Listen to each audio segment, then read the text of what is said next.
नमस्कार दोस्तों, मैं मनोज कुमार एक बार फिर से हाजिर हूँ आपकी सेवा में एक लेटेस्ट रोजगार समाचार लिए हुए। आज की इस वीडियो में दोस्तों हम आपके लिए लेकर आए हैं national institute of open schooling यानी NIOS के द्वारा junior assistant, steno, ADP supervisor, assistant MTS director, section officer के अलावा कई सारे पदों के लिए ऑनलाइन मोड में आवेदन मांगे जा रहे हैं।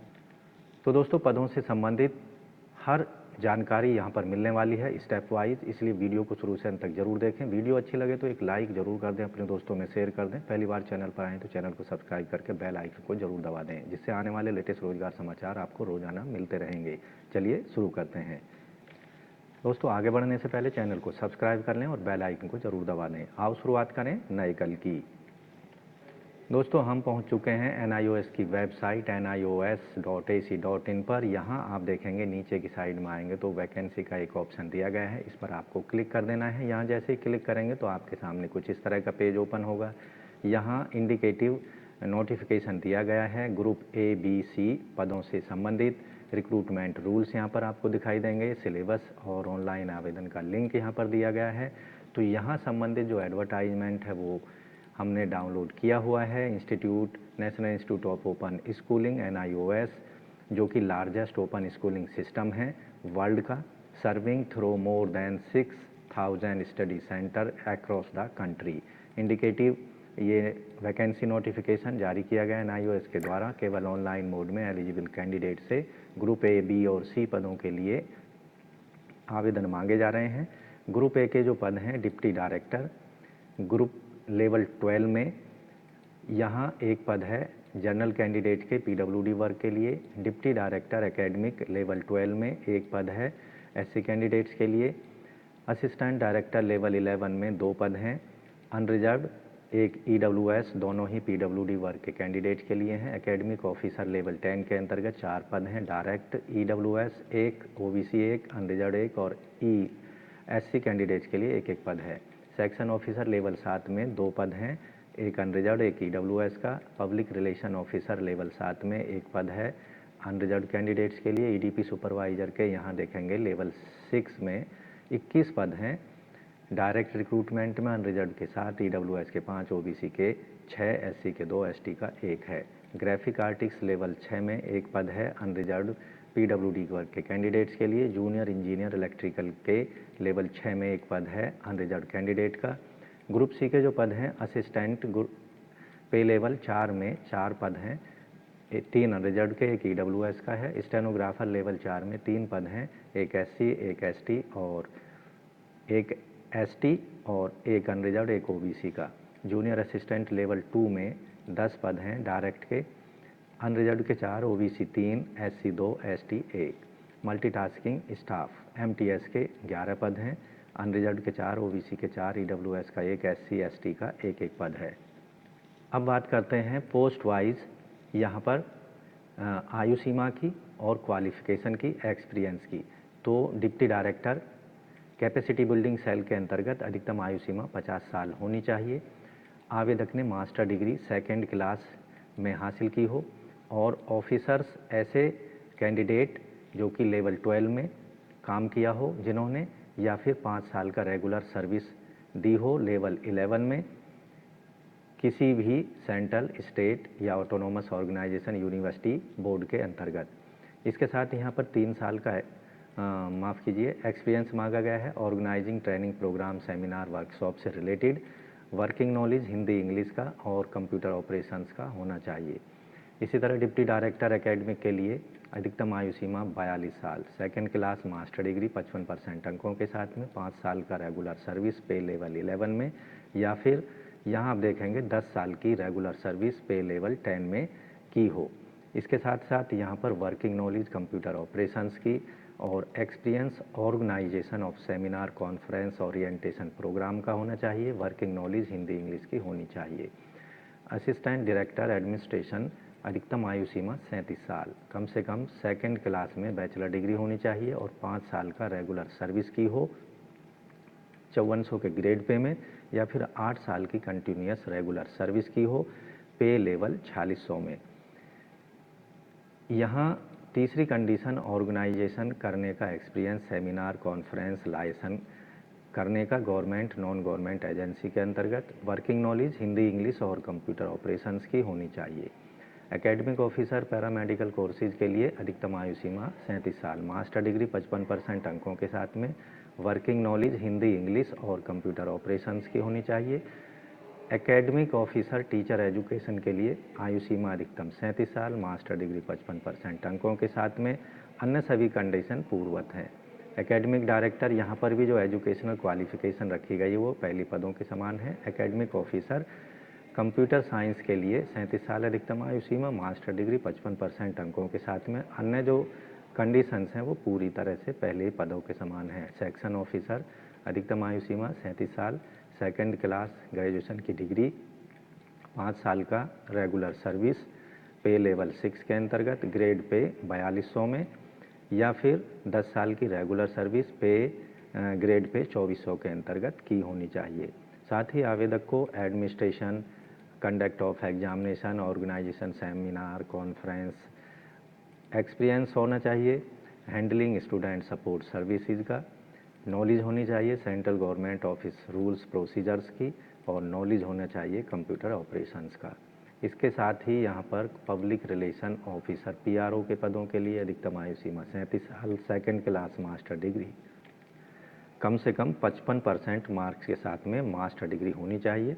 डिप्लोमा होना चाहिए पब्लिक रिलेशन का, और एडवर्टाइजिंग, मास कम्युनिकेशन या जर्नलिज्म का किसी भी रिकॉग्नाइज यूनिवर्सिटी या इंस्टीट्यूट से, या फिर 5 साल का एक्सपीरियंस पब्लिक रिलेशन डिपार्टमेंट के अंतर्गत, ग्रेड पे 4200 के तहत। वर्किंग नॉलेज हिंदी, इंग्लिश और कंप्यूटर ऑपरेशंस का होना चाहिए।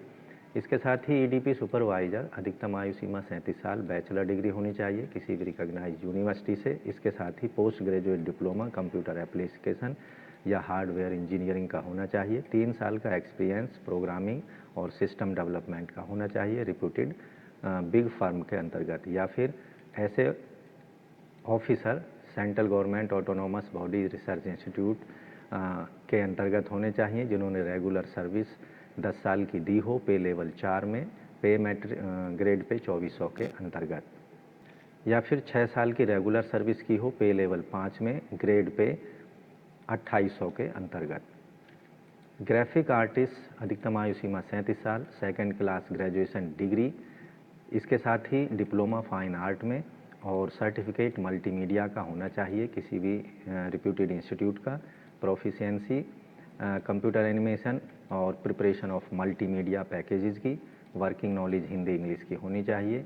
जूनियर इंजीनियर इलेक्ट्रिकल के पदों के लिए अधिकतम आयु सीमा 37 साल, 3 साल का डिप्लोमा इलेक्ट्रिकल इंजीनियरिंग में या डिग्री इलेक्ट्रिकल इंजीनियरिंग में, और 3 साल का प्रोफेशनल एक्सपीरियंस इलेक्ट्रिकल इंजीनियरिंग के अंतर्गत। वर्किंग नॉलेज होनी चाहिए हिंदी, इंग्लिश और कंप्यूटर ऑपरेशंस की।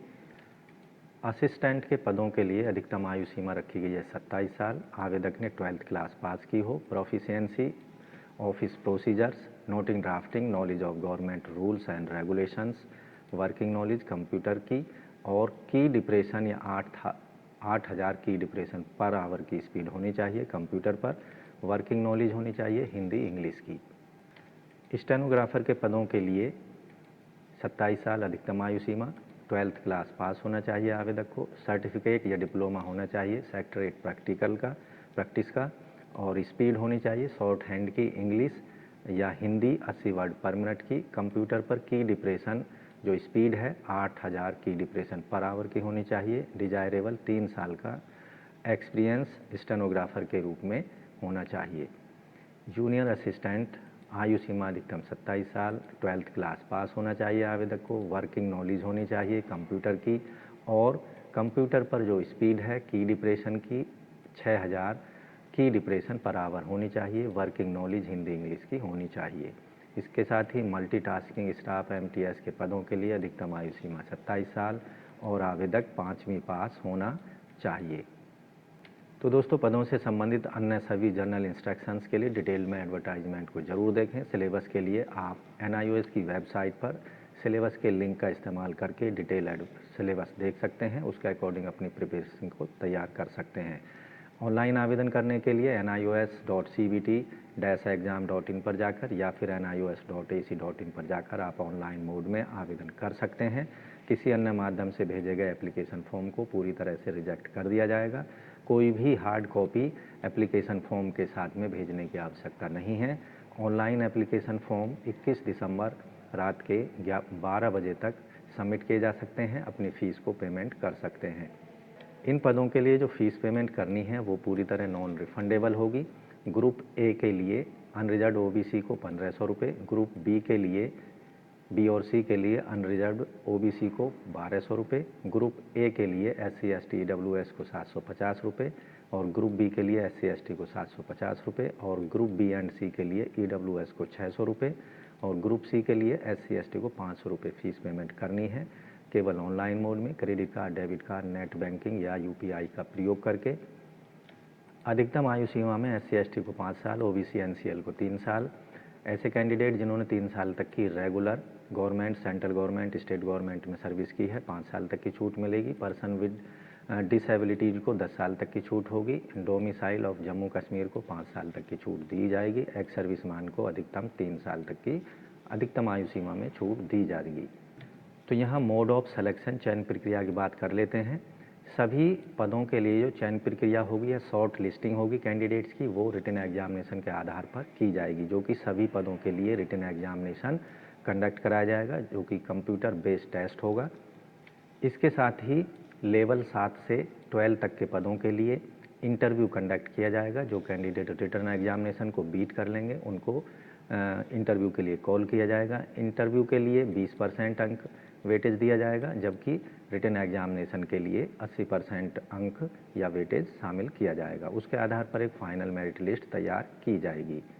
इसके साथ ही पे लेवल 7 से 12 तक के लिए कैटेगरी वाइज एक पद के अगेंस्ट 5 कैंडिडेट्स को इंटरव्यू के लिए कॉल किया जाएगा, जबकि पोस्ट लेवल 6 और 1 से 6 के लिए रिटन एग्जामिनेशन के आधार पर शॉर्ट लिस्टिंग की जाएगी कैंडिडेट्स की और उसके आधार पर ही पूरी तरह से चयन प्रक्रिया फाइनल मेरिट लिस्ट तैयार की जाएगी।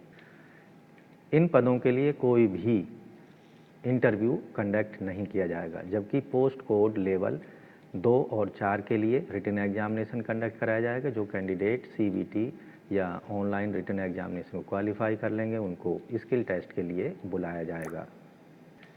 स्किल टेस्ट के लिए एक पोस्ट के अगेंस्ट 10 कैंडिडेट को बुलाया जाएगा। रिटन एग्जामिनेशन में जो क्वालिफाइंग मार्क्स रखे गए हैं, CBT के लिए अनरिजर्व्ड के लिए 50%, EWS OBC के लिए 45%, SC ST PWD के लिए और एक्स सर्विसमैन के लिए 40% मार्क्स रिटन एग्जामिनेशन में लाने होंगे।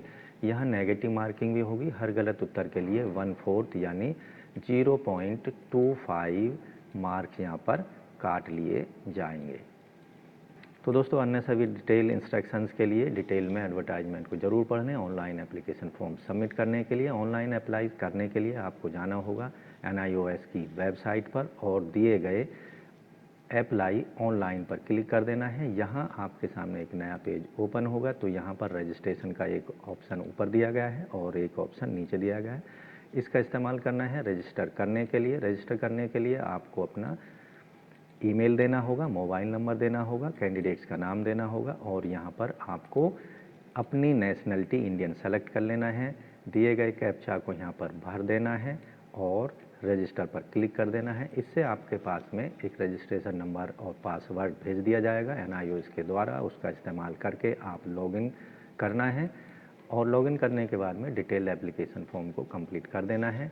आप सबसे पहला जो स्टेप होगा रजिस्ट्रेशन का होगा, फिर उसको वेरीफाई करा देना है, फिर लॉगिन कर लेना है। लॉगिन करने के बाद में जो भी application form, detail application form आपके सामने उपलब्ध होगा, उसमें personal detail, academic, address, exam centre, preference, ये सारी डिटेल आपको देनी होंगी। उसके बाद में 5वां स्टेप फ़ीस पेमेंट का होगा। फ़ीस पेमेंट आपको ऑनलाइन मोड में कर देनी है, जो कि पोस्ट वाइज अलग अलग, जैसा कि हमने पहले बता दिया है। और फाइनली एप्लीकेशन फॉर्म को सबमिट कर देना है। उसका प्रिंट आउट ज़रूर ले लेना है, उसको फ्यूचर रेफरेंसेस के लिए अपने पास सुरक्षित रख लेना है। तो इन पदों के लिए कोई भी हार्ड कॉपी या डॉक्यूमेंट्स एजुकेशनल या एक्सपीरियंस रिलेटेड एप्लीकेशन फॉर्म के साथ में NIOS के ऑफिस को नहीं भेजे जाने हैं। ये आपको ध्यान रखना है, जब आपसे डिमांड की जाएगी तो उनको आपको उपलब्ध कराना होगा। तो इस तरह से दोस्तों national institute of open schooling NIOS के तहत विभिन्न पदों के लिए आप ऑनलाइन मोड में 31 दिसंबर 2023 रात के 12 बजे तक अपनी एप्लीकेशन फ़ीस को सबमिट कर सकते हैं। डिटेल एप्लीकेशन फॉर्म को भरने के बाद में फाइनली सबमिट ज़रूर कर दें। तो इस तरह से दोस्तों आपको डिटेल एप्लीकेशन फॉर्म से रिलेटेड पदों से संबंधित पोस्ट वाइज यहाँ पर एजुकेशनल क्वालिफ़िकेशन, आयु सीमा, एक्सपीरियंस और अन्य डिज़ायरेबल क्वालिफ़िकेशन की जानकारी हमने उपलब्ध कराने की कोशिश की है। आशा करते हैं जानकारी आपको ज़रूर अच्छी लगी होगी, आपके काम की साबित होगी। और ये भी आपसे आग्रह करते हैं कि ऑनलाइन आवेदनों को ज़रूर सबमिट कर दें। अंतिम तिथि 21 दिसंबर रात के 12 बजे से पहले। तो आज की वीडियो में बस इतना ही। मिलते हैं लेटेस्ट रोजगार समाचार लिए नई वीडियो के माध्यम से। तब तक के लिए धन्यवाद। आपका दिन शुभ हो। दोस्तों चैनल छोड़ने से पहले चैनल को सब्सक्राइब करके बेल आइकन को ज़रूर दबा दें।